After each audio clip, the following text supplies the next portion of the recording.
listening to the Mixed Bag Podcast. Wait a minute. I know who you are. Yeah, but I heard you were dead. Let's go. Why not? Yeah, it is what it is.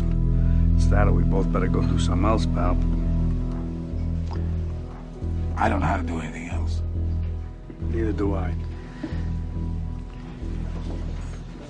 I don't much want to either. Neither do I. I'm gonna tell you something about this man. He's got more brains than you ever know.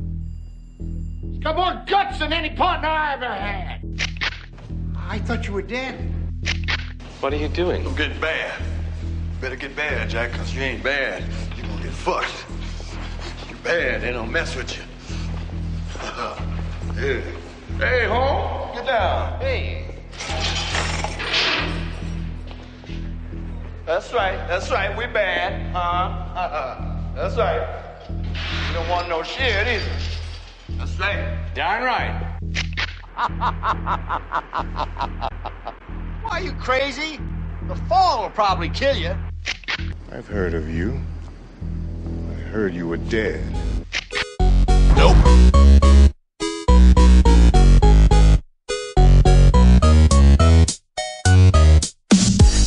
Fan of puppeteers, but I have a nagging fear someone else is pulling out the strings. Something terrible is going down through the entire town, wreaking anarchy and all it brings. I can't sit idly, no, I can't move at all. I curse the name, the one behind it all. Discord, Hello there, and welcome to the Mixed Bag. Here we talk about Dildarians and vaginas. Tonight, we'll be discussing other nerdy things. I myself am Zach Martin, and with me tonight is my co-host and cohort. Hey, I'm Shamba. So welcome to the Mixed Bag Podcast. Our special guest, Jonathan Swann. Should not have taken that acid. So it's been a while, guys. It's been like what, 4 months? Something like that. Stuff happens. Life happens. We've been drinking tonight, all about 2 gulps. And those are the facts of life. And so what we're gonna do is we're gonna get right into it before we waste any more of your time. We're gonna get right into entertaining you. And we're gonna start by watching a trailer for the new Evil Dead film. Oh, good. Is it Evil Dead 3? No, Evil Dead 4? I think technically it is Evil Dead 0. The remake. So what I'm going to do is I'm going to count us down, and Zach will probably be really nice and edit in some audio. Yeah, I'm going to make it real nice to where all the audio levels are good, and you can hear the trailer, but it's not overpowering. And then we'll probably be like talking over it, like I just talked over Zach. So I'm gonna say 3, 2, 1, and go. The following preview has been approved for mature audiences only. This is a Red Brand trailer. Groovy. Thought that was part of the trailer for a second. Mom would have hated seeing the cabin like this. Time to party in the woods. Cabin in the woods style. What is this? Uh-oh. I think we shouldn't have stayed at Rob Zombie's house. Oh. Hunda. Strada. Montuke. Kanda. Now Satan comes for hipsters. From the creators of the horror classic. passage from that book. Evil lives again. Now with 90% more dubstep. Oh my god! I actually like the gore effects right here. Oh, Scary as shit. Oh, that's scary! Oh, that's scary! You took my arm! I love Random explosion. Oh no! Oh man. Is it weird that I've got wood right now? Oh, yeah. You got a weird boner there. Alright! 20, So So when I have to say, when I initially heard they were going to be remaking Evil Dead for the second time, I was a little wary. I don't know. I just just a little bit. Any remake. But you know what? I'll give this to Zach because I think Zach has more opinions, and then Jonathan can talk, and then I'll round it off. Go ahead, Zach. Well, you see, I grew up with the Evil Dead starting at the good old age of whatever I was in the 10th grade. It was in the 10th grade I actually saw it for the first time. 15. 15, that's right, 15. It's NC-17. Saw it 15. And I really, really enjoyed it for the film grammar and techniques and, independent film that it was. And then it came out one day, we're remaking it. Which version of Evil Dead did you see first? Did you see the original or the remake? / sequel? Oh, okay. I actually saw Evil Dead 1 first. Okay, because Evil Dead, I don't know if anybody knows this, but I hope you do. Evil Dead 2 is basically a remake of Evil Dead 1. Yeah, so it's a remake. A little different. And it ends very differently, but it's a very different movie. Wait. But it's also the same movie. It's a remake of the remake. We need to go deeper. Yeah, this is what this is. This is the second time they've really remade it. And obviously, I'm sure that, Army of Darkness, which is the third Evil Dead movie, it has a pretty big cult following, but it's very different in tone. Really? You mean like fucking campy as hell? Yeah, and so a lot of people like that as a movie on its own, not necessarily as a sequel to Evil Dead, because as an Evil Dead sequel, Army of Darkness is kind of a bad Evil Dead sequel. Actually, it's a terrible Evil Dead sequel. But it's like the ultimate betrayal. But to be honest with you, it's like watching this trailer kind of got me excited.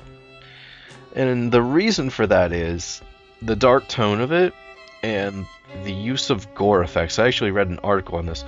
All of the gore effects in the film are practical. None of it is CG. What did you think, Jonathan? For a while, I just couldn't get out of my head that Evil Dead was the series with the guy with the chainsaw arm that's immortal. You know what I'm talking about? Yeah, because that is the same. It's the same series. But really? Okay. Yeah. Okay. So let me explain it because it's not useful. So Evil Dead, there's 3 Evil Dead movies. There's Evil Dead 1, Evil Dead 2, and Army of Darkness. Yeah. Evil Dead 1 is like a very serious. It's a little bit more serious in terms of it goes a little more low budget. It is very. Right, yeah. It's very good. I mean, it got NC-17 just for the gore. The second one, in my opinion, I think is a little bit better.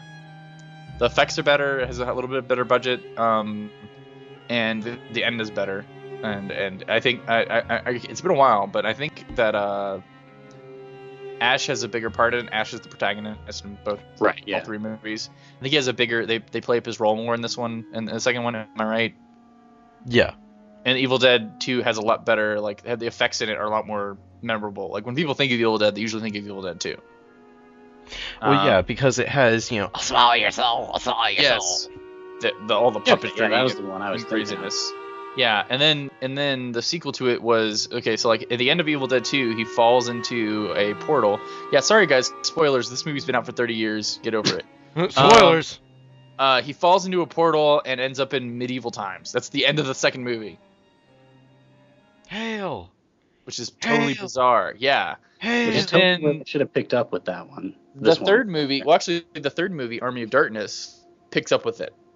Okay, I never in saw these medieval times. It's super, but the thing is, the tone completely changes. It's super campy. He's just spitting off one-liners, shooting demons. It's really bizarre. Let's go. There's the fact that it starts off as him telling a story while he's working at like a Walmart, like S-Mart. Shop Smart. Shop Smart. S-Smart. Yeah, S-Smart, Shop Smart or something like that. And so it kind of bookends it like that. So it's a very campy, very silly movie. It kind of shows off a lot of more of the style that we kind of see in movies. Like what was that movie he did that they made a few years ago that was basically like an Evil Dead? It was like the closest thing to an Evil Dead movie we've had since Evil Dead. My Name is Bruce. No. The one actually made by. No. I was thinking of Bubba Hotep. No, I was talking about the one with the evil gypsy. Oh, Drag Me to Hell. Yeah, Drag Me to Hell. Drag Me to Hell, Sam Raimi, so like right off, so Sam Raimi finally got off the Spider-Man movies, which were, if you remember, pretty campy, although enjoyable to some degree. A lot of people liked them. I'm not gonna lie that my opinions of them have changed a little bit as I've gotten older. So Sam Raimi does Drag Me to Hell. Personally, I hated Drag Me to Hell. I thought it was really dumb. Really? Some people liked it. I kind of liked it. I can see problems with it though. It's a lot more like I think it's almost in tone. It's between Evil Dead 2 and Army of Darkness. Yeah, it really is. Over the top and ridiculous, but also trying to be scary, even though it wasn't scary. And so like Evil Dead, Sam Raimi. So Sam Raimi is kind of like this cult figure who's kind of I almost want to say he's gone mainstream and then he's kind of trying to get his cred back, if that makes sense. Yeah. Like it seems like he's lost a lot of clout that he had like before he made the Spider-Man movies and before he made other movies. And like over the last couple of movies he's made, he's been trying to resurrect his image. Of course, the Evil Dead series did spark the career of Bruce Campbell, right? The king of B actors. Dude, he is the man's man. Groovy. But it looks like don't hate. We're not. I'm sure he'll have a cameo in Evil Dead. No, he won't. He won't. And there's not even an Ash character. Makes me sad. And you wondered why I did not want to see this movie before I saw the trailer. But the trailer, I thought it was pretty good. I was amazed that the darker tone it took. Like everything's covered in grime. Well, yeah, it's definitely out of the Saw sort of style of film where they got that shit. Just the style. I really hope that it's not torture porn. I hope they keep to the fact that what was scary about the original Evil Deads was that it's something you can't control. It's something beyond you. It's something you don't understand. It's that kind of like. It's funny, you cannot escape. We're talking about Lovecraft and Cthulhu earlier, like because I've been working on a Call Cthulhu game, and H.P. Lovecraft calls it like cosmic horror, like the fear of the unknown, the fear of like the truth. Like that's what's scary about Evil Dead is there's this entity that is like all powerful. Yeah. And there's nothing you can do. It's going to twist your friends and like bring back the dead. Yeah, and you feel powerless and you're trapped. Yeah. In the original, I think Evil Dead 2, I can't remember if it was Evil Dead 1 and Evil Dead 2. There's literally like I can't remember if it's a flood or if they literally just have like a huge canyon where the road was. Do you remember? It was a bridge. No, the bridge was out. That's what it was. The bridge was out. In Evil Dead 1, and then in Evil Dead 2, the bridge was destroyed. Yeah. That's it. Yeah. So they're like trapped in the woods with this thing, and it's sublime. It's pretty bad. It's a pretty good movie though. It's pretty good. Yeah. On a not technical aspect related thing, but you know that scene, like hipster guy doing the pencil over the paper thing? I only see people do that in movies and video games. Like, who actually does that? Pencil over paper? You mean like just rubbing the paper over? Yeah. Like, I've never seen anyone legit do that. I've done that. I mean, at like the Vietnam Memorial. I saw puzzles, so if you're doing any kind of ciphering, this is totally like not related to talking about the movie, but like this is just my nerd talk. A lot of ciphering involves things like that. A lot of like I traced stuff like that before, like coins and things like that. It's a good way to record things. So like it's just something you do when you cipher, or like you're trying to figure out a code or something like that. It's hard to explain without getting into like ciphering and stuff and like how they. I mean, when I want to solve a code, I just look at it. I mean, well, I don't know the context fully because I have to rewatch the scene. I know what you're talking about vaguely, but like. It looked like it was demonic. He's trying to re-record it. Record it. I don't know. Maybe it's trying to get the embossment. Wait, what? He's just watching. Like there's a part where like the dude with the glasses and the like hipster beard and hair was like trying to like trace what was in the book. Yeah. And so Jonathan was pointing out the fact that he thinks he says he's only seen it in movies, which I agree. You don't usually only see it in movies, but like any type of ciphering. I hate to say like this, we're but trying to copy things down. I hate to say this, but it's like, what's the context of the film? What do you mean? Well, what's we haven't they're seen trying the to get film.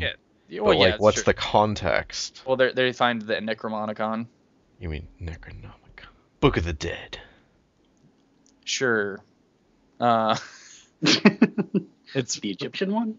See, the book was written by an Arab named, well, actually, I don't know. Let's not get into it. Meanwhile, thousands of miles away. Anyway, let's, Wow, okay. let's move on to the next subject. All right. So, do you guys want to watch the video for this one? Well, hold on. What final thoughts are you going to see? Oh, Evil Dead. I will not go see it in theaters just because I generally don't go see horror movies in theaters. I prefer to see them at home. I think in theaters you're like a room full of people.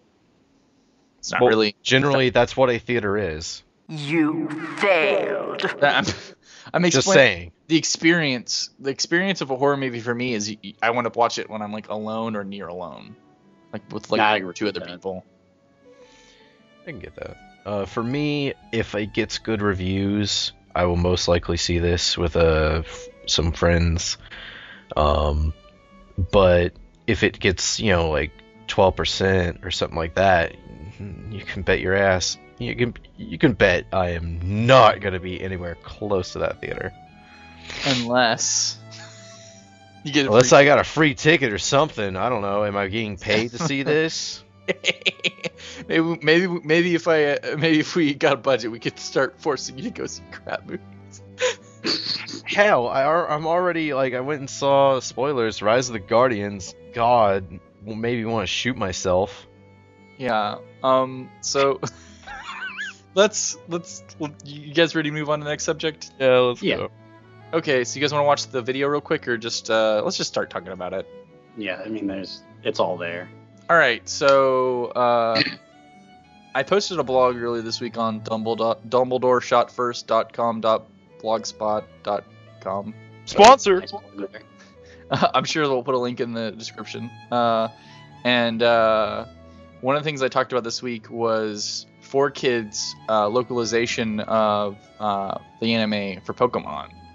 And I remember when I was a kid, the first time I ever noticed localization in an anime, and was just like, that's weird, was there's the scene where Ash, Brock, and Misty are all eating rice balls, just like Japanese cuisine. And in the most bizarre and artificial way, they're talking to them as if they're jelly donuts. You look kind of down, Ash. Huh? Have a donut. That always cheers me up. Pika pika! These donuts are great. Jelly-filled are my favorite. Nothing beats a jelly-filled donut. Then again, that is Brock, and he can turn that frying pan into a drying pan. Well, they all acknowledge them as rice balls. And what's funny is that throughout the series, they do this continually. In fact, later on in the series, they actually do take the effort to animate over the food to change to something else, like make the rice balls into sandwiches. Or one I watched that I was telling Jonathan about earlier that was really funny was they changed a rice ball that Team Rocket was supposed to be their last rice ball, and they turned it into a cracker, which for the visual joke actually makes more sense because it's like, oh man, they only have one cracker to eat between all three of them. But it's funny. Let me guess, Jesse got it. I don't even remember. I think Wobbuffet. They probably dropped it. I think Wobbuffet, or it was this. I forgot what the. I can see Team Rocket doing that. The de-evolution of Snorlax. I don't remember what it's called, but I think Munchlax stole it and ate it. Now there's only 150. So this is kind of the springboard into us talking about localization in anime. What experiences we've had with it. I think we're all fairly interested in anime on some level or another. Had some experience with it. Who wants to talk about some of their own experiences or their own thoughts on the subject first? I mean, first of all, the problems in general with 4Kids and localization. I mean, everything they touch, it's just something fundamentally gets altered about the show that makes it so, I don't know, uncanny in a way where you're just looking at this scene and the way they've translated it, you're like, what the hell am I watching right now? One Piece. Exactly. Yes. One Piece is the classic example, of course, because they take the intro and they make it a rap intro. What? Because it's America. And Americans love Oh my hip god, hop I and need rap. to look this up. He's the king of the pirates. Yeah. I mean, it's just stuff Go, like go, that. go, gotta come. I would say most of the issues with localization do come from 4Kids. You know what's funny? The worst examples of some of the localization, like in Pokemon, it has a long history because that anime's been on American TV for so long. Where like the examples where they'll take out episodes because they're offensive in some way, like the Pokemon, of course, Jinx is offensive because people think it's a black stereotype. What? How so? Which it isn't, because it's got a black face with big pink lips, which is the stereotypical like like way to be racist, guys. Yeah, but in actuality, it's not quite that. I don't want to get into it, but it's something else all entirely. Another example, we were talking about One Piece, and they do this in a lot of animes. They'll change the gender of genderly ambiguous characters. Yeah, I've seen that. Where they'll take a male character that's effeminate or a female character that's masculine. It's usually a male character that's effeminate, and they'll basically make them into a girl. They did this in Inuyasha, and it was really strange. The shit out of it. There was a character that likes Inuyasha that is very clearly a man that's effeminate, like a crossdresser. Okay, but I'm a huge fan of flat-chested and Inuyasha. masculine. What character? I don't remember. It's a very minor character from the later episodes of the series, but okay, I haven't. They seen dub over him. They dub over his voice. They dub him as a female, and he still says things that make it very clear that he's supposed to be a guy. And they do this with a lot of animes. Like they do it like one of the animes I'm going to talk about in a little bit is Naruto. They've done it in Naruto a couple times, where in somewhere like Japan, I guess I want to say like they're more open-minded, or more not necessarily open-minded, but more comfortable with these kind of subjects. Isn't that still a taboo to be gay? It is. Yeah. But they're more willing to like in comedy and things, they're more willing to like touch on those kind of subjects, I think, than American audiences would be. Yeah. Or at least that's the idea. Right. And like there's lots of homosexual characters in Japanese animes, and there's lots of cross-dressing and gender ambiguous characters in Japanese animes. It's a common staple of Japanese comedy. There's the famous Japanese comedian whose name is Hard Gay. Comedian Who's called they call Comedian. him Hard. I know. That's the title of the show, Comedian. So right there, we just did it, Comedian. So what were you? So any other examples you can think of a localization, or what are your maybe not localization, but I mean, like, what do you know about gun laws in Japan first and foremost? They're illegal. I know that they're like illegal. Yeah, they're right. Okay, so I mean, they took out that episode of Pokemon where they go to the Safari Zone, right? I mean, the whole argument for the United States removal of that was there's a gun. We can't have guns on a children's show. Hey, it's but never rockets fired. are fucking okay. Yeah, rocket launchers and and laser guns and completely fine. But James pulls out a pistol that he never shoots, and we have a fucking problem, guys. In Yu-Gi-Oh, they actually completely remove the guns. They just guns in they Yu-Gi-Oh? animate them out, and so that like the characters are there, or they'll even do the ET thing where they have walkie-talkies. Oh god. They'll actually do that, and so like you'll see these guys with suits walk in and be like, "This is the end of the line," said Okaiba, and he'll be like, and he'll jump out a window from two guys holding fucking radios. Okay, see, that makes sense. I never saw the Japanese version of that, and I was like, that seemed pointless. Yeah. Why did you do that? Because in the English version, like anytime that you ever see somebody who's like being held like against their will, there's usually a gun involved in the actual Japanese version, apparently. Like it's this hurts my brain. When they've got like holding their head in their arm, and they've got like another hand that's usually holding a gun. Usually. So that happens a lot. Another example of localization that was kind of strange. Well, obviously, another thing is swearing. In Japan and a lot of other languages, swearing is not as big a taboo. It's just something that's kind of like, it happens. It's not seen as something that's unacceptable for children to hear. Like in American TV, like if I said, fuck, or or ass, or even like I don't know, just like a few years ago it was even worse. Like there's certain words you can't say. Things have become a little more Straight to Adult Swim, man. Yeah, but. Oh no, I Years remember when the Toonami would show stuff uncut, and it was Midnight. a big deal. Yeah. It was a They had really to make big it deal. midnight or they couldn't do it. And as I was saying, with the butt and the in a lot of Japanese animes, when they come over here, they'll edit them heavily, or like for example, a lot of times they'll have a character. I'm gonna get to Naruto now because Naruto was a series that I've watched a lot of episodes, I noticed the localization between different companies because it's been on Cartoon Network and on Disney, and there's a significant difference. In Cartoon Network, they show violence a lot more often. In the Disney version, I was very mad because I was trying to watch it with my parents because they prefer to watch the English version, and well, of course they edit out all the violence. Like anytime, like it's kind of like what I know you guys have seen Dragon Ball Z and Dragon Ball Z Kai. Dragon Ball Z Kai, they edit out all of the gore and violence that you never see. Well, you never see gore, and you never see like when Gohan gets kicked or punched as a little kid. You don't see it on screen. What? That's my childhood. They pan off. Pretty okay. They pan off screen, so you don't see Gohan get kicked because you can't watch because it's kids getting hit. You can't. Let's look at this nice tree now. Yeah, it's like what the heck? When I was 8, that was perfectly fine, but now that I'm an adult. Seriously. We here at Team 4-Star do not condone child violence. We do, however, find it hilarious. But I mean, the show, like Naruto, it's about ninjas fighting each other. Yes. I mean, it's what?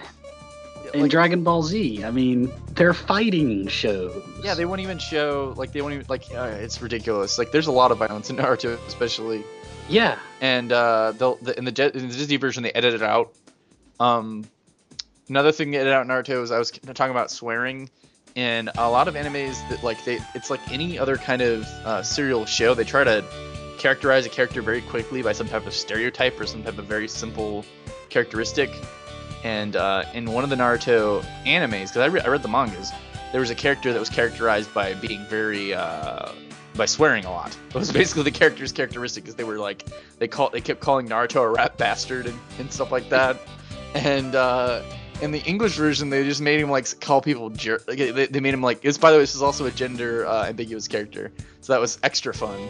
And they kept having him like call characters like a jerk and things like that. And like the other characters, instead of saying like don't swear or whatever, they'd be like, why must you be so rude? Why must you be so rude? Why must you be so unkempt? And stuff like that. It's just like it doesn't make any sense. Man, fuck the kids. My favorite one in the Naruto anime was they edited out Drunken Fist style. And what happened was there was a character, Rock Lee, who's like a martial arts style specialist, and he gets drunk. He's just like a 15-year-old kid. Because anybody knows the premise of Naruto, it's about a bunch of 15-year-old ninja kids beating the crap out of each other. And this kid, he's like 13 or 14. He picks up his teacher's drink. He thinks it's water, probably, or tea. He drinks it. It's supposed to be sake. Right? Then he gets drunken fist style. And he kicks butt. And it's kind of cool and funny. In the English version, it's elixir. And it's kind of like we were talking about the fact that with the Pokemon, they said it kind of weird. Like the inflection was off. Yeah. Like jelly-filled sandwich. Nothing beats a jelly-filled donut. I mean, just in the Pokemon acting. But in this, they were like every time. You are talking about fucking Pokemon acting. Instead of saying sake, they would say elixir. They like put emphasis on it very slowly. They didn't call it like drowsy fighting style. Yeah, they call it loopy fist. Yeah, loopy fist. The loopy fist. And I'm just like, come on! In Dragon Ball, they got drunk and fought in drunk fist style. Dude, in Dragon Ball, it's like what's his name? What's the old man's name? God, I'm depressed over that. Master Roshi. God, fucking drunk and all the time. Yeah, all the time. Yeah, he was a drunken style fighter, and like Goku actually got drunk into drunken style in the original anime at one point. Yeah, that's Kid Goku, by the way. Sorry, Kid Goku. And what's funny is I think the idea is that they really think that like kids watch their shows and they're looking for like they're gonna imitate guidance, the behavior. So like I'm gonna watch like a kid. I'm gonna watch like a kid on the anime drink alcohol and get powers from it. So I can kind of see the the logic. But I'm not gonna sit there as a kid and go, "Wow, I need to get some sake." Yeah. I mean, sake is good shit, but I mean, it's. But you know what I'm saying? Like they assume that like as a kid I'm gonna be watching and be like, "That's imitatable behavior." No. Do that. Not even. Or it's like the Team Rocket and Gun thing, you know. Oh well, I want a bunch of Tauruses for myself, so I'll just go, you know, hold people hostage at gunpoint because that'll work. Well, it's like if we ignore the fact that these things happen, then they don't happen. Right. And it goes beyond the pale in terms of like what they're willing to show and what they're not willing to show. And it's funny, you know, I was a pretty sheltered kid in general, but like the things that they try to censor are just bizarre to me these days. Like when I was a kid, I was the kind of kid who like my parents wouldn't let me watch R-rated movies, and there were a lot of TV shows I wasn't allowed to watch. But give an example. I mean, like Beavis and Butthead, man. I couldn't watch that as a kid. I couldn't watch that. Ren and Stimpy. I couldn't watch that. The Simpsons. South Park. I could watch that. South Park I couldn't watch. But by the time I actually started trying to watch South Park, though, is when my parents they were just kind of gave up. Just like, whatever. Yeah. I remember the first time I actually got to watch an episode of Simpsons, and my parents were like, "That's not that bad. I enjoy it." Blah. I guess they're just like, it's just like this worry that like it's like all I'm gonna do now is do what they did on the show. It's like, it's funny how long this has been going on. That people complained about this back in the day when it came to like Superman comics. That kids were gonna like imitate Superman, like put on capes and jump off roofs. And I mean, that's the thing that did happen. Every time we get a new medium, you know, there's always some conservative core that's saying, you know, like when the movies first came out, you know, they were like, oh, they're gonna teach our kids how to be, you know, sloozies or whatever the fuck, you know, and gangsters and shit like that. And it's like, no, it's not how that works. It hasn't how it's been working for the past 80 years of fucking new media development. I mean, when are we gonna realize? I mean, going back to movies, it's like even now we have, you know, when you go to a movie, and some of them get rated like, for instance, like PG-13, and smoking is in the rating description. Right. Well, can you imagine that mom out there that's like, okay, intense violence. Okay, I hate. that's fine. I'm sure that I'm gonna be unpopular for this, but there's actually there's a history of reasons why smoking is considered to be, because they did actually try to use smoking as a they tried to get kids to smoke through movies and television. So like that actually does have a legitimate history of them. So does Casablanca need to be re-rated R? No, that's silly. But but I love that. That's not the kind of movie I'm thinking of. I'm thinking of like the movie where like a war hero, like at the end of the movie, he's gonna sit there and smoke a cigarette for a minute. Oh, so like John Wayne. Yeah, like the character's always got to be smoking a cigarette, and that does kind of for a kids audience, it's a little influential. It's a little different, and you're like, I don't know, does make people think that smoking is cool. That's a legitimate concern. Mostly, like I noticed this when I went and saw Avatar. They had that in the rating description. I'm like, I don't even remember when they smoked in that movie. I actually can tell you it was Sigourney Weaver's character smoked. When? I don't remember. By the way, I've only seen that movie once, and that was 2 years ago, so kudos to me for remembering that she smoked several times in that movie. God damn it. But she looks like a smoker. So kind of we love you, Sigourney. The fuck was that? Meanwhile, thousands of miles away. But yeah, as Jonathan was saying, there's kind of like this feeling they need to repress it. And the irony is that by trying to repress it, it just makes it more obvious, or makes it more by bringing more attention to it and trying to attack things like that, it makes it into account. There's going to be a counter culture or counter action to it, and it just makes it marijuana prohibition. Kind of like the I was kind of funnily enough going to say like the 1960s. A lot of what it was you know, in history and in general in media, we portray things as being far more dramatic and universal than they actually are in terms of cultural movements. Reefer Madness. Like recently, the Tea Party is not like when people think that the Tea Party is everywhere, and it's not really as big as it's a very small number of people. For America. Yes, it's even going back to like the fact that people define the '60s by hippies, and people don't realize that they were a pretty small minority of people. Most people in America were just trying to like live the way that they lived for like the last 10 years. Is it bad that I don't know what the Tea Party is? Yes. No, actually, it's a good thing. I'm So just being completely honest. now that we're ranting off into public, that's funny that we've gotten to like these political. We've officially hit rock bottom. From well, I mean, we are talking about localization in anime, and that does- I have a feeling it's very political. That does have a lot to do with politics, and you know it's funny. It's funny how we kind of drifted, and there's this greater subject here. So I think it's a good time as any for us to move on to the final subject of the Mixed Bag podcast today.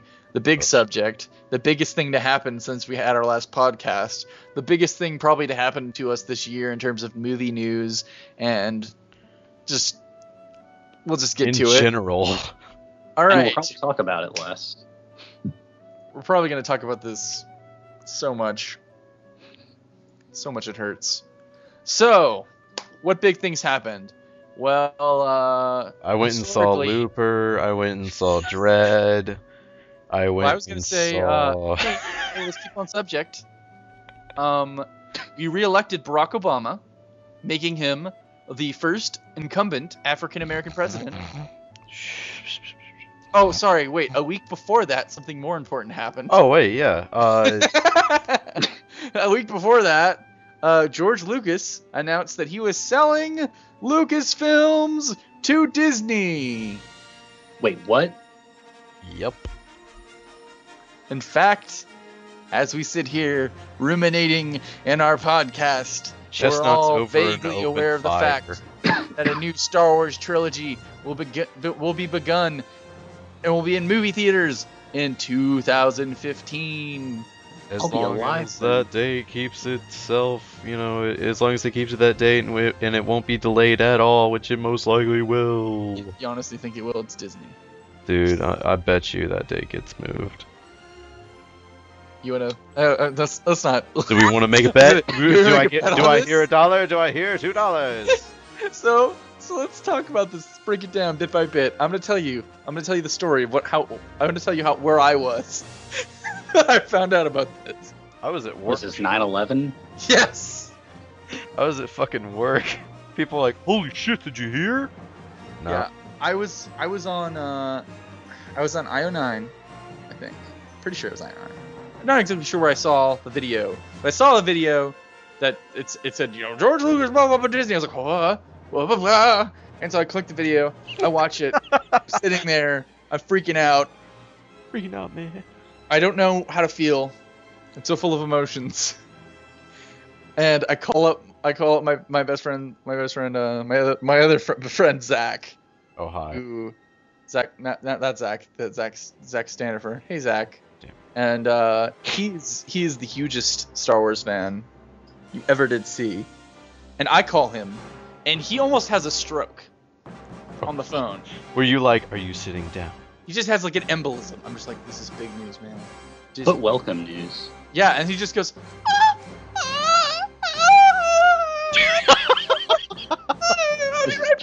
And then he runs off and he's like, you can hear him talking in the background to somebody else in his family. Jesus Christ, how horrifying. And he goes, I'm like, okay, do we need to call him up? Oh, it was so good. His girlfriend texted me about it because he was like, he called me. He was like freaking out. Why was he freaking out? Because he's just so emotional about it. I think Star Wars. We're about to get into this. Good or bad emotional is the thing. Good. It's not sure, but I think good. But it's a thing where it's like it's change, and change for nerds is terrifying. We like progress, but we don't like change. If that makes sense. We like progress as long as it's in keeping with the status quo of what we expect. When things happen that's unexpected, I kind of freaks us out. Actually kind of do like that though. Well, like what? Sorry. You are the 1%. Just saying. Yeah, I mean. No. Sorry, what were you gonna say? Sorry, my bad.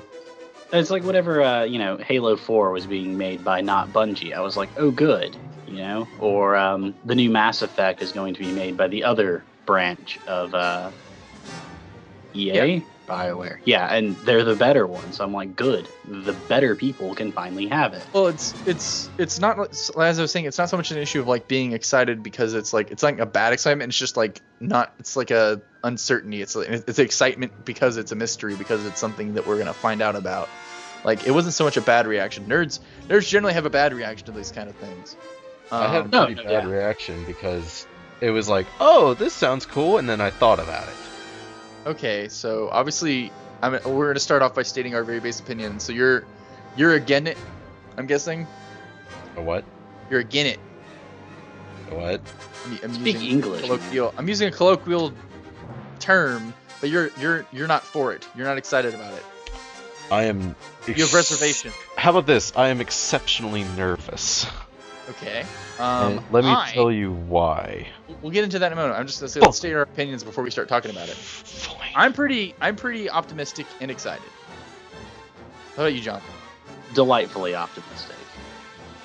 All right. But I will say I am 1%. I'm nervous. I'm nervous, but I'd be nervous about anything. Like, I was nervous about the Avengers. I was, no matter who's. I'm nervous about The Hobbit, even though it's Peter Jackson doing Lord of the Rings movie. But no. So Zach, you want to start us off? Okay, let me tell you why I am nervous. Basically, what does Disney primarily make?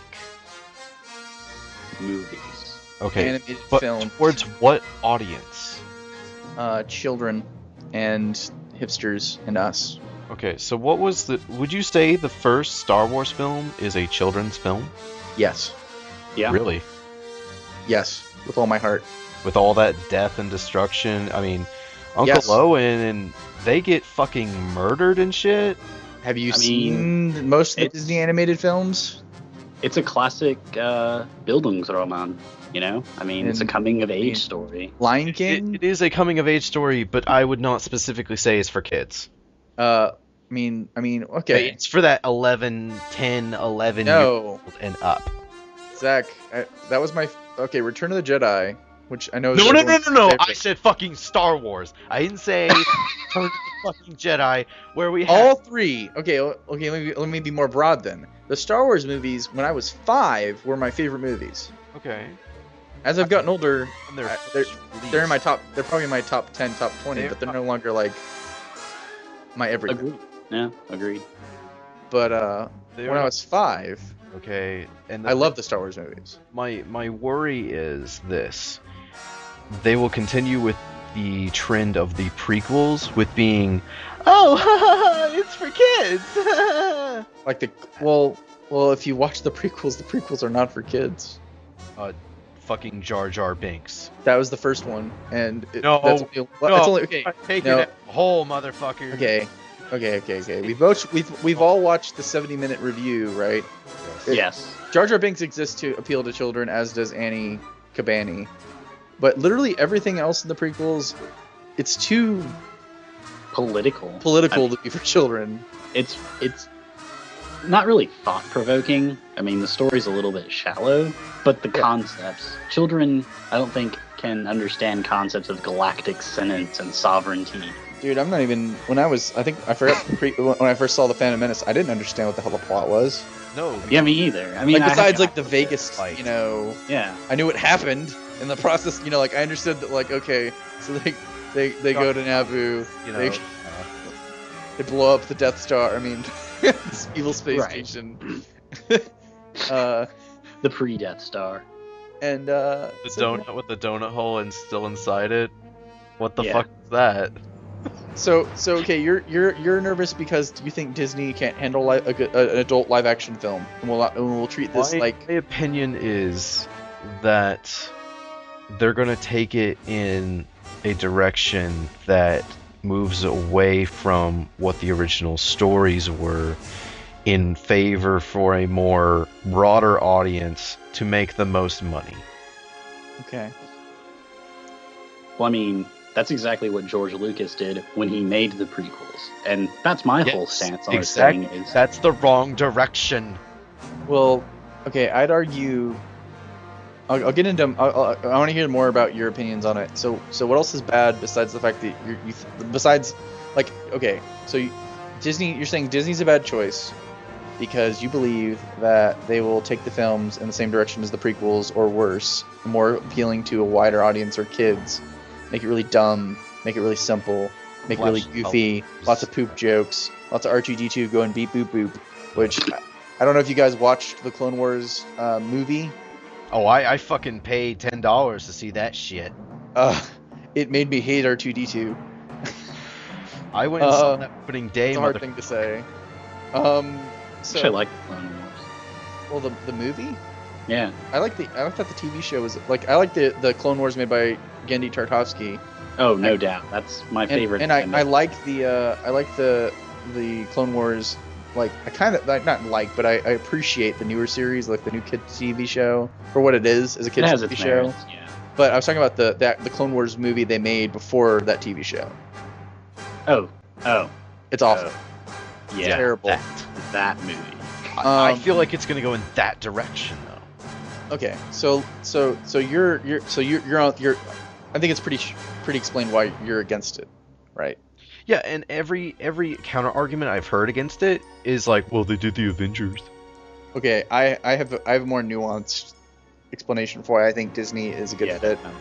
Part of it is, I know you guys haven't watched it, but you guys definitely need to watch it at some point. The interview with George Lucas, where he explains why, and it does actually make a lot of sense. Okay, first of all, before we get into what I think is going to happen as the movies, I want to explain why what Star Wars is. It's a franchise. Like, it's an ATM machine that spits out money. Slow down. Yeah, fair enough. But let's slow down a second.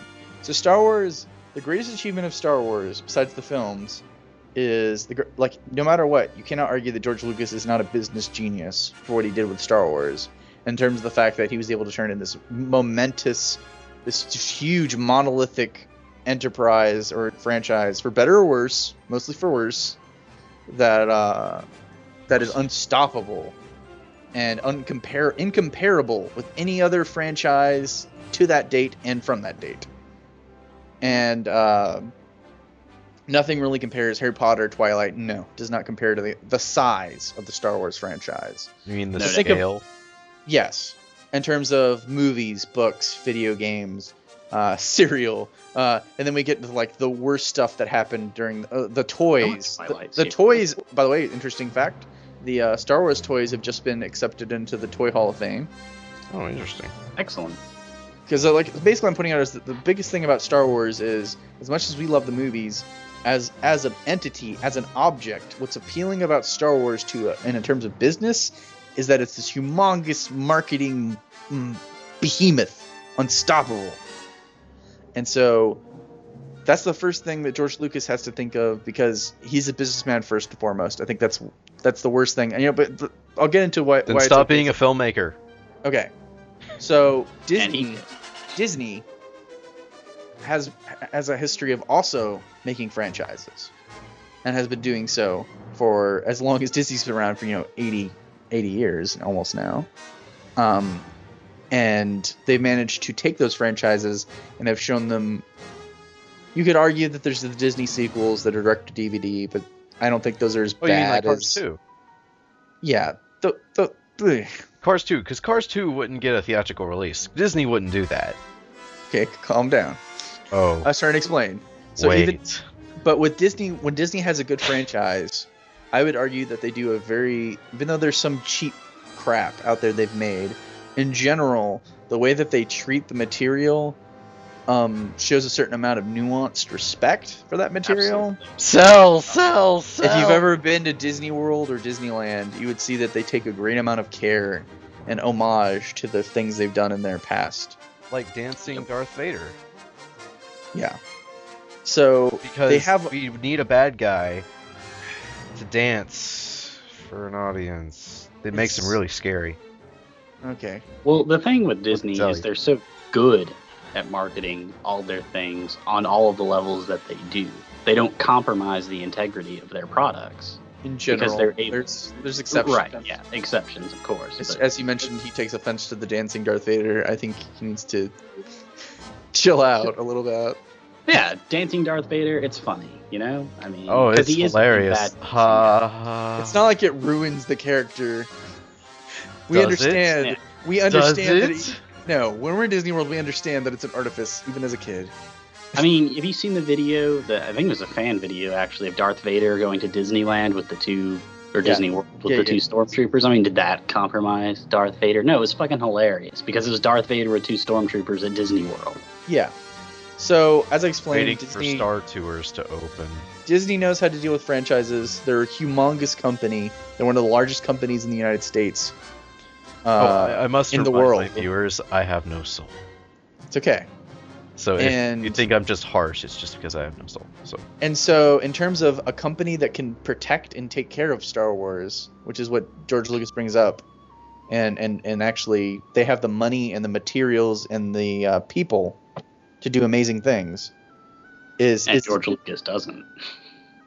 He's crazy. Well, I mean, George Lucas. Yes, George Lucas is out of his. But LucasArts and Lucas Productions is still a star, like Skywalker Studios and things like that. They're still Skywalker Sound and ILM. Yeah, those companies are still going to exist. They're becoming part of Disney, which is fine. And now, now Disney did that. I think Disney you did that interpreted because that as sarcasm. Dude, I was being serious. Okay, sorry, listen. what's that? Sorry, Jonathan, what was your question? Yeah, I think you interpreted my remark as like sarcasm, but no, I was like completely serious. Like Lucas just can't keep up with his own shit. I mean, he's falling apart trying to get Star Wars adapting to the new markets and stuff. Arguably, but as I was that's saying, a fact, man. Disney, so Disney has all the power. They have the keys to the kingdom. Unlimited power. Yeah, and Disney has been working with George Lucas for years. As you know, if you've ever been to any of the Disney parks, not any of the Disney parks, but if you've been to like MGM in Disney World or Disneyland, there's a Star Wars ride. There's, a giant AT-AT and a lot of other cool stuff. And they've worked with Lucasfilms on lots of Disney projects. Of course, Jim Henson Studios. They make the puppets. They work with Disney. They also work with Star Wars. So there's a lot of interconnectivity between these companies, right? Right. I think the main they have reason... a history. Well, I'm listen, about to get into... if just listen here. If you notice on a lot of Disney films, or a lot of action films, or films in general with a lot of sound effects, if you watch the credits, it'll say sound design done at Skywalker Sound. Yes. So essentially, by Disney buying this, it's writing them like they don't have to pay that fee anymore. Well, not only that, they can combine that with their own. As I said, they've bought one of the best special effects studios in the world. Oh yeah. Which they already have. Not even are special going to effects argue studio that. over at. It's funny enough. I gotta mention. Do you know that Pixar's original evolution? They started out as part of Lucasfilms. Yeah. So it's kind of funny as a roundabout. So they've kind of come back together under house. And so as a film, so I've kind of explained why as a franchise it makes sense for Star Wars to become part of Disney. I'm excited about that concept just because I can imagine how I love Disney World and I love Disneyland. I think a lot of people do. It's a magical place. Yeah, me too. I become a 4-year-old when I go. And you can only imagine how amazingly intricate the new Star Wars stuff is going to be at those places. Capitalist dream world. Just beautiful. Yeah, it's it is, but it's I forgot they've explained before it's like this like I've heard all kinds of dark tone but even then it's like even the people that like even these criticisms I've heard at Disney World before that even you're like, but it's still nice. Yeah, that's exactly how I feel. I'm just like, this is the problem with society, but I'm having fun. Yeah. That's kind of how I live my life. It's this whimsical like dourness where I'm just like, well, I'll give them what they want. I'll get what I want. But hashtag YOLO. So now let's talk about the fact that whether Disney can make a good new trilogy of Star Wars films or make a good TV series or whatever. Disney, up until recently, has had a pretty terrible record with live action films. Really? You don't say. Whatever gave that away? I think the only film that like you can think of that's like a masterpiece of Disney live action films would be like Mary Poppins back in the day. But they've acquired a lot of studios over the years. MGM, of course, owns a lot of big movie franchises, like Wizard of Oz, things like that.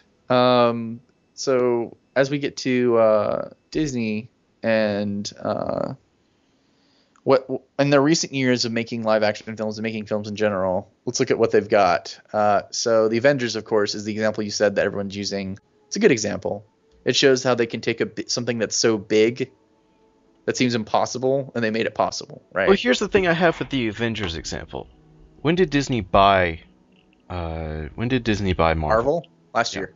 Last year. No, the year before. I think it's last year or the year before last. I can't. Okay. It was. I'm last pretty year. sure. I think it's last year. Yeah, last year.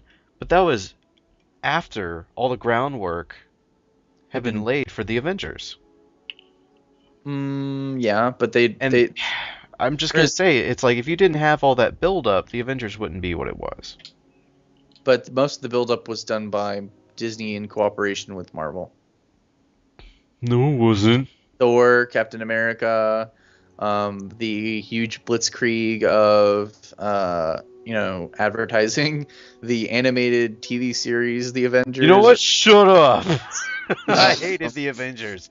Fuck that movie. So basically, you don't mean that.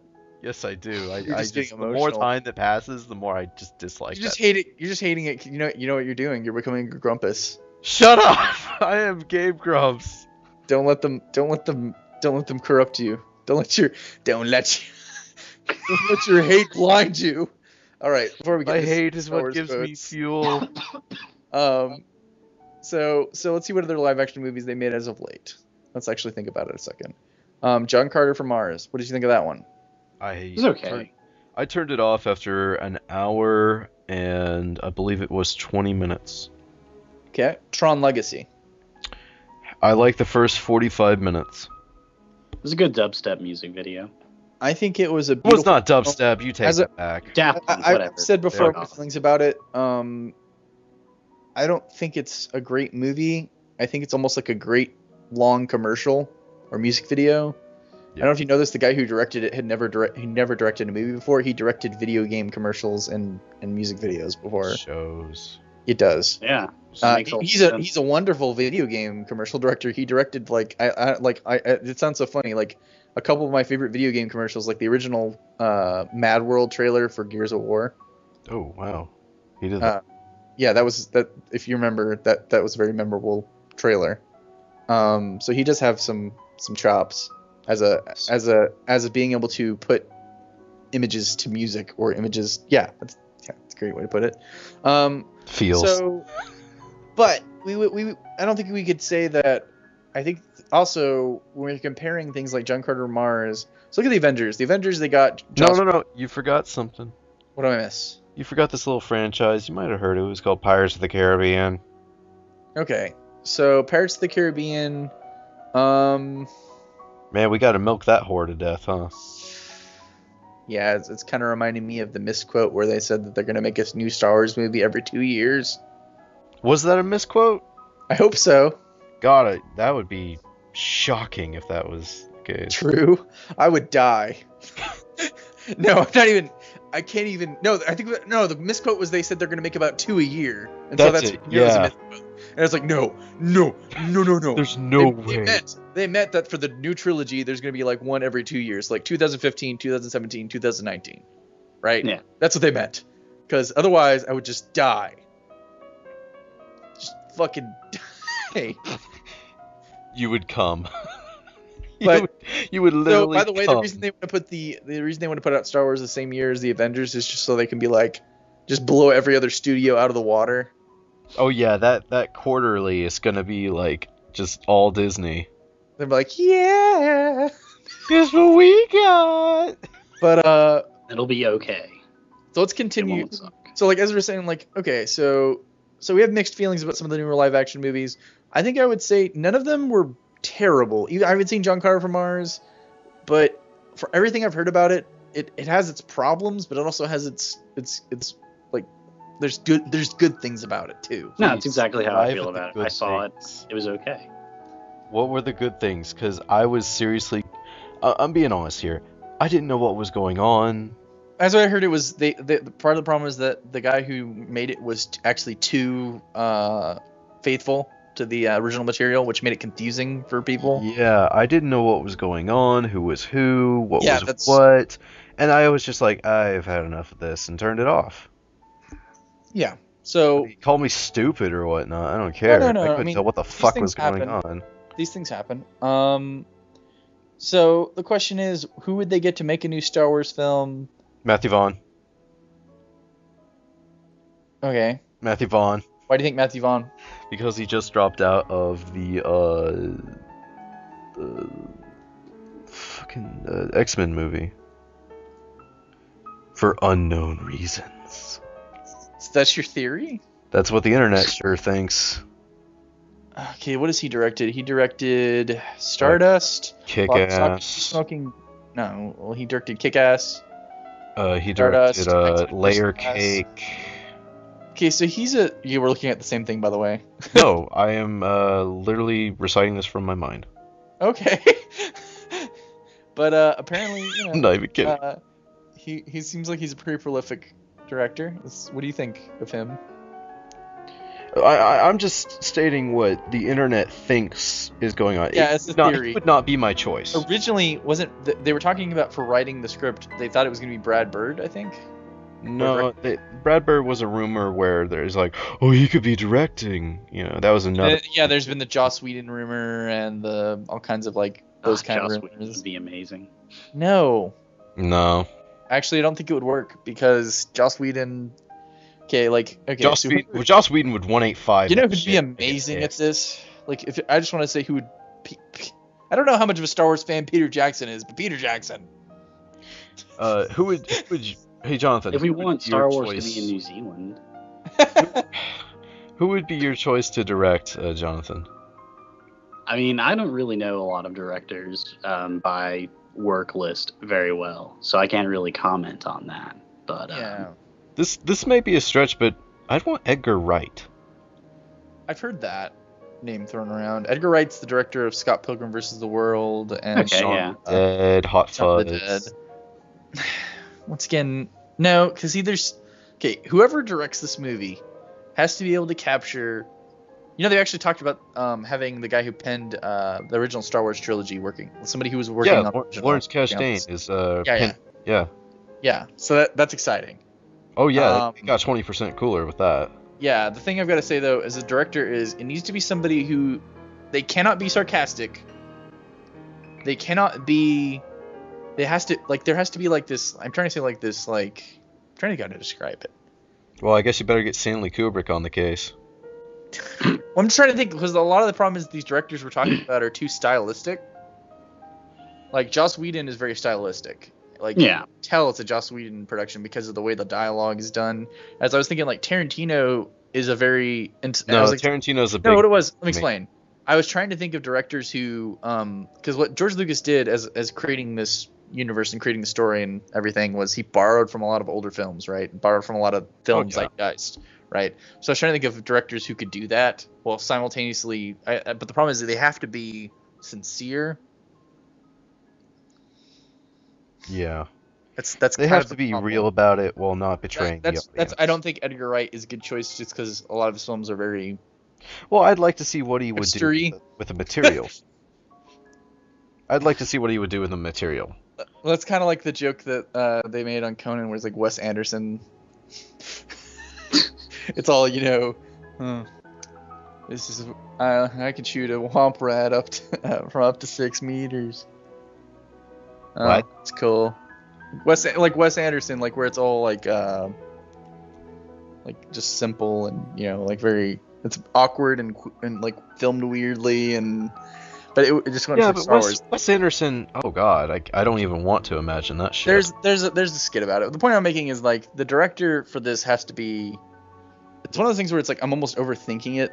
It probably. Is it weird that I want to say it doesn't take a genius to direct a Star Wars movie? It just takes an idiot named George Lucas, right? or just somebody who has common sense. And this is the kind of thing that you do need a good group of people. You can't.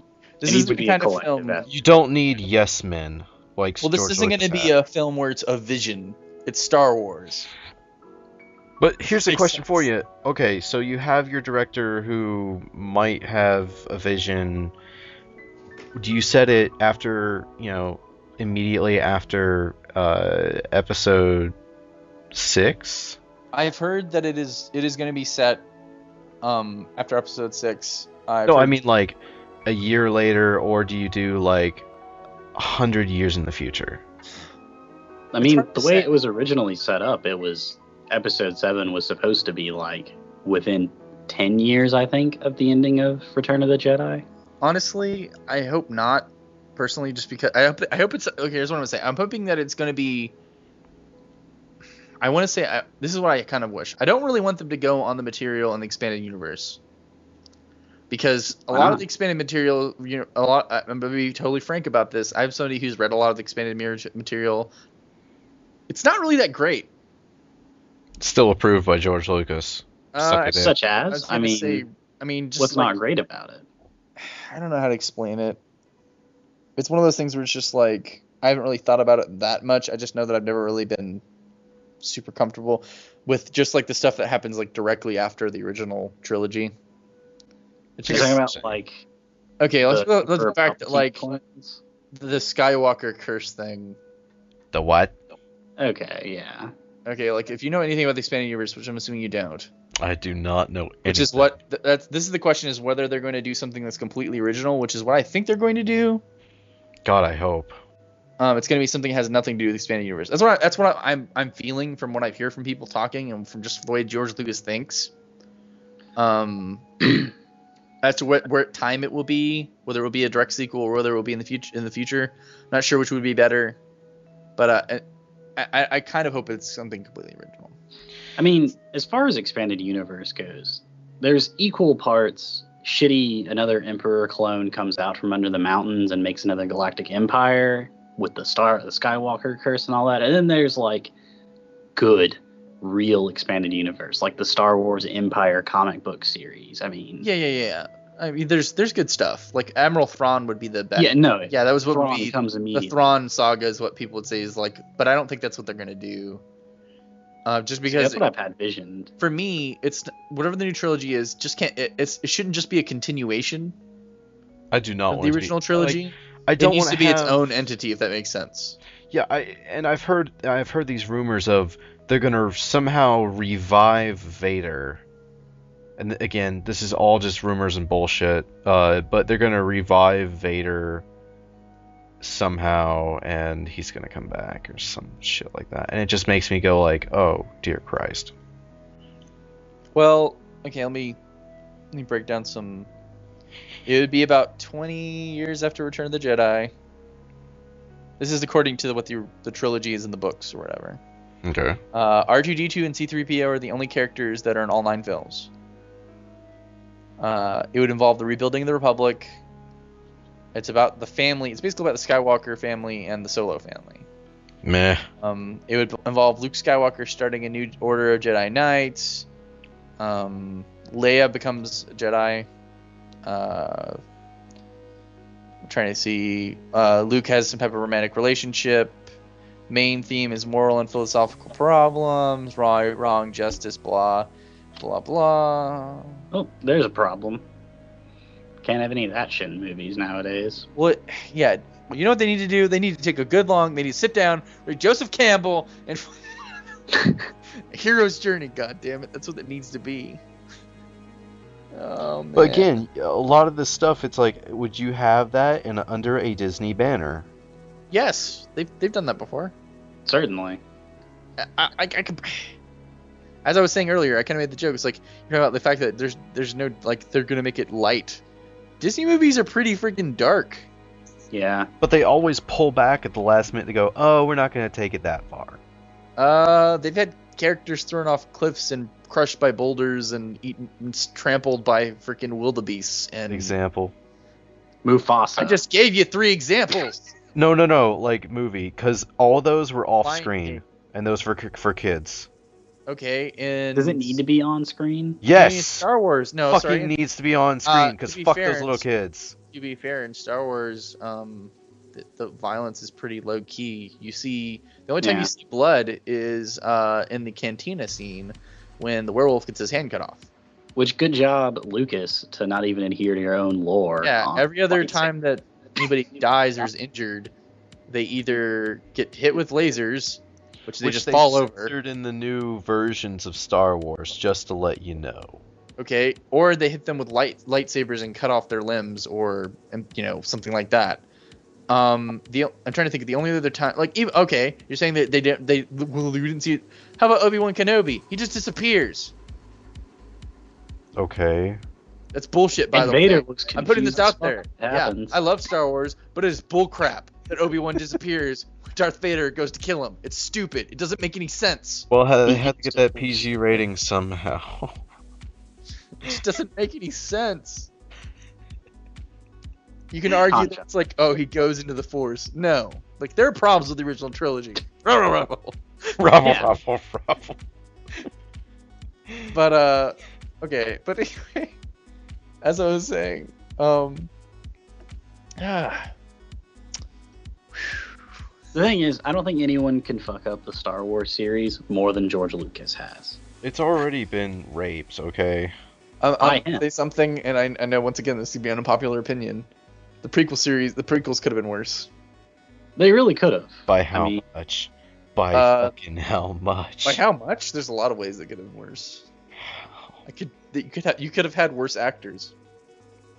But they are under his direction. I've seen those actors under good conditions. Okay, they're good actors. I'm just explaining that they're under bad direction. The scripts could have been worse. They really could have. There could have been a lot more plot holes and a lot more, like, there's so many ways. Like, what if the prequels had been like League of Gentlemen bad? What's wrong with League of Extraordinary Gentlemen? League of Gentlemen was. That's a guilty that's a guilty pleasure of mine. I'm not even gonna try and hide it. That's a guilty pleasure. The point I'm making is that the prequels are bad. They're really bad. They're really terrible. Like, they're some of the worst films. But even, believe it or not, I still have in my rating system, they still get a 1 out of 5. And the lowest you can get on my rating system is a 0 out of 5. Typically that's how that works, Sean. I mean, I'm just explaining, I'm saying there are movies that get 0 out of 5. Example? Mystical Adventures of Billy Owens. What the fuck? Where do you come up with these movies? Netflix mostly, and just internet research. There are worse movies. Do I want to know? No, but no. We're talking like theatrical releases. Yes, there are worse theatrical releases. Freddy Got Fingered. Ooh. Okay. Would The Last Airbender be on a 0? I think I might have put it on 0. I might have put it in 1. I can't remember. Better have given it a 0. I probably gave it a 1. It's like really. Your opinion the is special no effects were okay. It wasn't. For zero for me is a movie that's so bad that I literally think that it should be destroyed. And I'm not talking like dramatic. I'm talking like literally. If somebody is holding that movie, I'm going to destroy it. Dude, that's my opinion of The Last Airbender. But I mean literally. Destroy all traces. It never happened. Destroy. All right, so we've gotten into this where we're just talking about how bad movies can be. Okay. Let's kind of rein this in. 1 second. Let's talk about one last thing before we finish. All right.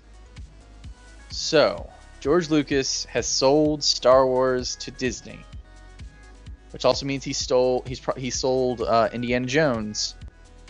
Does he have the rights to Indiana Jones? Last I checked. In terms of creative, like the actual character, but not in terms of the movie rights. I think they're still owned by. I was about to say Paramount should have those. Yeah, Paramount has the movie rights. George Lucas owns all the creative rights to everything now. Just to give y'all a bit of a hint, George Lucas was the reason why we got Kingdom of the Crystal Skull. Duh. Somewhat. No, that was him. He wanted aliens. Yep.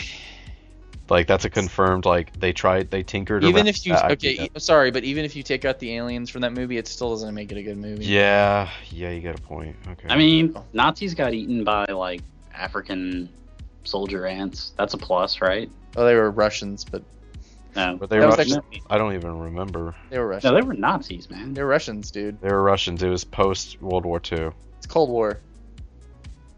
I could have swore they were Nazis. Wow. They were Russians. Yeah. It was an evil. Let that sink in. You don't remember what the bad guys were. But Matt, I was trying to bring us in, and you guys kind of. No, fuck that. So Indiana Jones and Howard the Duck and. He doesn't own the rights to Howard the Duck. God. Actually, they do own the rights to Howard the Duck because I think it's a Marvel character. A DC character. Marvel made that? Yeah, Howard the Duck. Marvel put their name on Howard the Duck. He's a comic book character. Holy shit. And yeah, like. By the way, I'm gonna say this: you're Howard the Duck's not that bad. I haven't seen it, so I can't draw a judgment on it. So it's not as bad as Pluto Nash. again, haven't seen that one either. So okay, but back to Star Wars. So okay. So our general feelings are you're really wary, Zach, right? yeah. You're still wary even after us trying to defend. Yes, hell yes. Here's like, does anybody find it astonishing? Because they've been, it's not like they just up and decided this shit. They've been working at this for a year.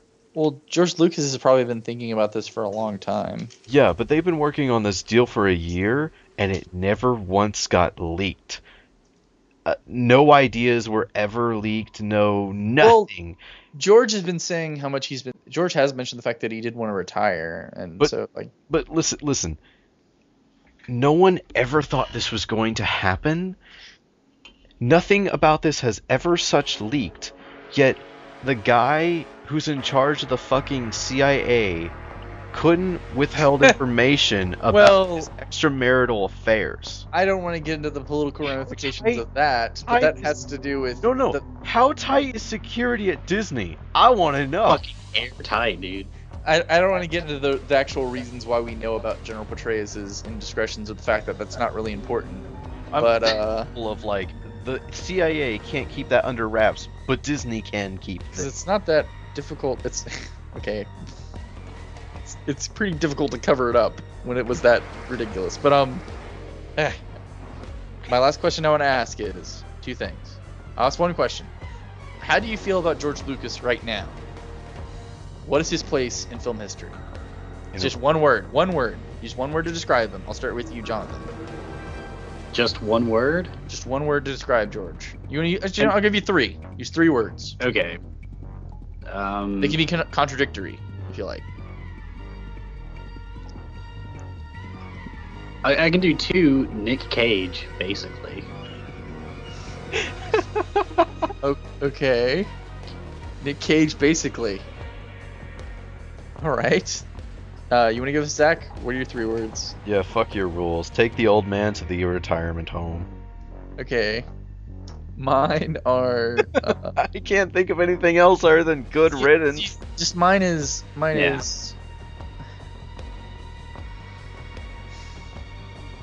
Genius. Turned Batman. Dark Side. You either die a hero or you live long enough to see yourself a villain. Okay, let me okay, so let me respond with this. How do you guys feel about the fact that he's donating most of the money he made to charity? I don't care, he's already a fucking billionaire. Did you know he gets 100% of the transaction? Yeah. That's cool. So he's giving most of the money to charity, which is like several, to me, this is nothing new. Bill Gates did it a lot, Yeah, because celebrities Bill Gates is a great do guy. that. Most celebrities don't do that. Keep public. Steve Jobs didn't do that. Because Steve Jobs was a dick. I mean, let's be honest. So, yeah, I mean, like Steve Jobs doesn't do that. Lots of rich people don't give to charity as much as they should. Most rich people are dicks. But Bill Gates has pretty much agreed that he's not giving his inheritance to his children. They've got to make their own money. He's giving his money to charity. Because his kids are little cunt fuckers. Well, no, because his kids can make their own way in the world because he's prepared them for it. We'll go with that answer. That's, sure. I mean, that's like with the point is, here's what I want to say. I'm gonna give my little bit. I think it's worth watching The People versus George Lucas if you guys want to kind of get. Yeah, it's a good movie. It captures this like love-hate relationship that I think all Star Wars fans have for George. I think we can all have problems with George Lucas. We can, but I think. Hey, you got problems with the mic over there? I don't know, but all I'm gonna say is, regardless of how you feel about the prequels, regardless how you feel about the Clone Wars animated series, regardless how you feel about all of the unnecessary commercialism and crap that George Lucas has put us through, and how he doesn't feel apologetic about anything and feels like he's never done anything wrong in the Star Wars series or in anything he's done production-wise. It seems like he's become this egomaniacal beast. He has become the Sith. He's the Emperor, right? He's what Luke Skywalker could have become. But at the end of the day, he gave us Star Wars. He's the hero we don't deserve, but the one we have right now. So regardless of what he became, regardless of what's happened, I don't think anything can change the fact of what he gave us. What, 3 shitty movies? And then one...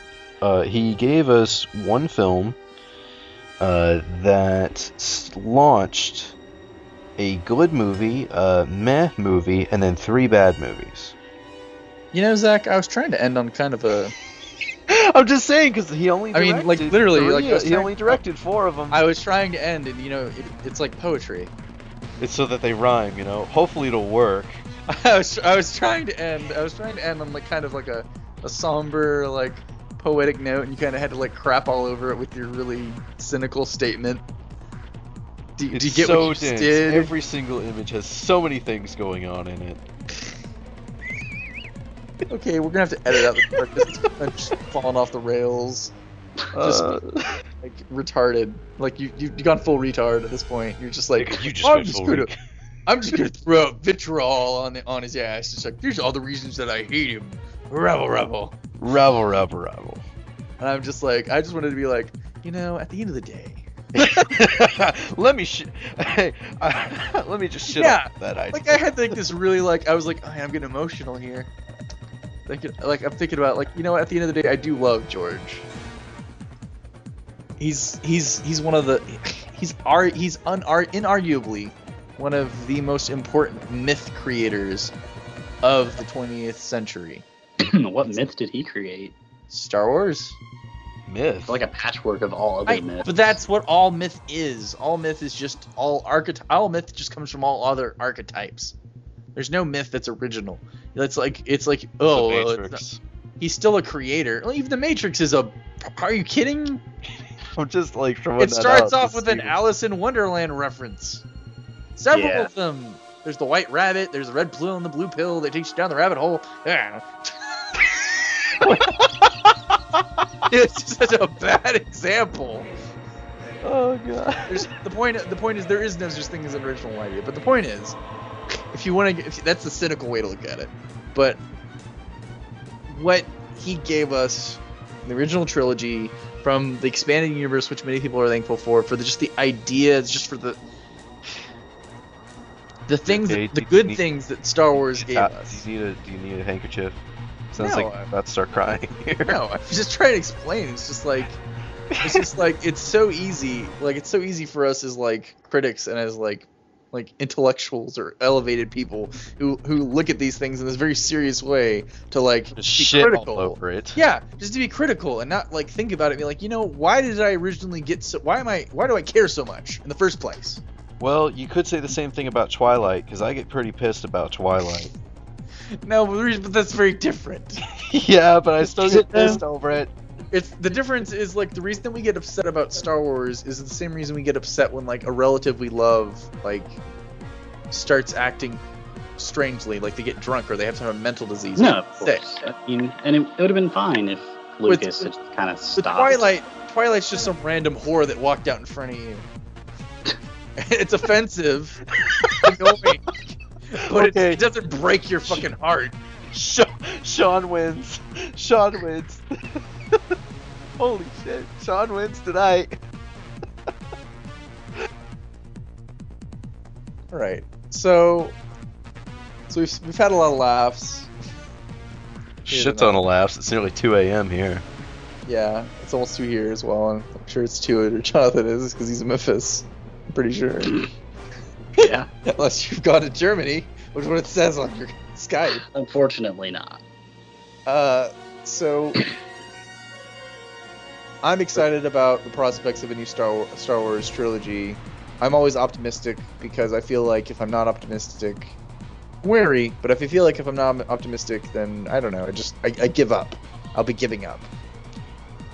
So Sean, where can we find you? You can find me on dumbledoreshotfirst.blogspot.com. What about you, Zach? Besides on this channel, do you have anywhere else we can find you? You can find me on Twitter, MasterZ91. I don't really tweet, but hey, you can follow me. And you can also find me occasionally on the Cinegeek podcast. Occasionally. And you can look out for my documentary. It's currently well, not mine, but the group I'm in. Documentary, most likely coming to the Nashville Film Festival next year because, year after that because we're not going to make the submission date because fucking submission dates. Yeah. But look out for that. It's currently untitled. I think I already said that, but hey.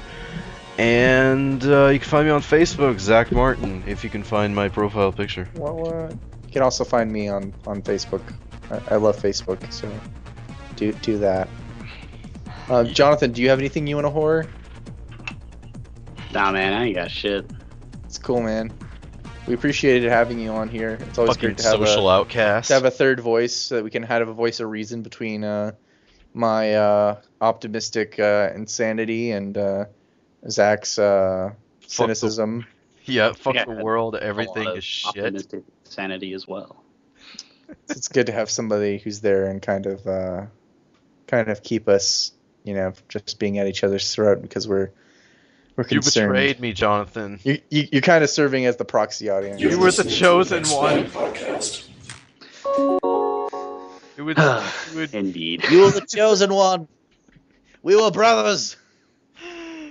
You were supposed to lead the... Oh, fuck this. I hate you. I had a Facebook friend post that the Anakin Obi-Wan conflict was all over Padme, and that it was a love triangle. And I was like, what? Where the twist was going to be that Luke Skywalker and that there was going to be a twist where that Obi-Wan was actually the true father of Luke and Leia, but that just screws up the mythos, so it doesn't work. It was just a passing fancy. Like my theory that Darth Maul was going to end up being General Grievous before I knew who General Grievous was, if that makes sense. Yeah. Holy shit. Yeah, because he doesn't have a lower half, and it just kind of made sense to me that would have been a cool. See, that would have been cool, and it would have been a good precursor to Darth Vader. And you mad, bro? A little bit. What If Land is a very nice place. We're at a manic place, and I'm sure you're editing it out before this point where we're just rambling again. Anyway, I think that's gonna do it for us. So say goodnight, everybody. Good night, everybody. Night, everyone. Night, every pony.